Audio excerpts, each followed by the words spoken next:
It doesn't bother me at all. I enjoy it, especially if someone's challenging my position or I'm challenging someone else's position and they happen to be someone who is willing and able to play ball, so to speak. So when I say play ball, what I mean is a person who will defend their position against someone who is challenging them. And you'd be surprised at how few of those people actually exist. There's not that many of them. You would think there'd be more. There aren't really that many.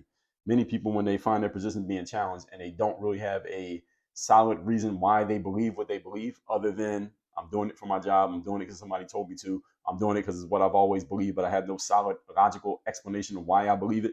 That's usually one of the three categories most people's beliefs fall under. Most people can't defend those because, again, it would sound stupid by saying one of those three things.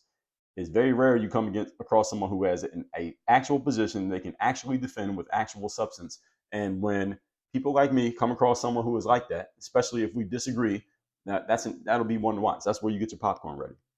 Now, when I'm saying all that to say this, when I say argument is fun for me, I don't necessarily mean that argument being that I have to be antagonistic towards the person who I'm talking to, or even the point that I'm talking against. I just like the exercise of ideas being challenged by other people. The marketplace, in the marketplace of ideas, everybody is not going to agree. And in the marketplace of ideas, people should be able to disagree openly and have open discussion about the disagreement so we can figure out what each person thinks. Doesn't mean anybody's mind is necessarily going to be changed, but can we have an open conversation? I like the exercise of one idea being challenged by another. All right, this is the battle of perspectives and it gets played out verbally.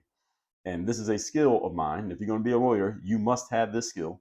And again, I told you, I look forward to doing this. So you're going to be a lawyer, especially on the internet.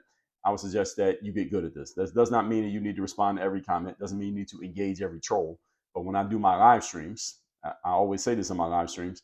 When I get done going through the content, I'm going to take questions and comments, and I do stay on there and I actually answer questions. I will spend an hour just answering questions on my live streams every morning when I do my lives. Depending on the subject, sometimes there are more or fewer comments, but I do actually engage. And I even say to my audiences, I am completely fine with you disagreeing with me. You disagree with me, that's fine.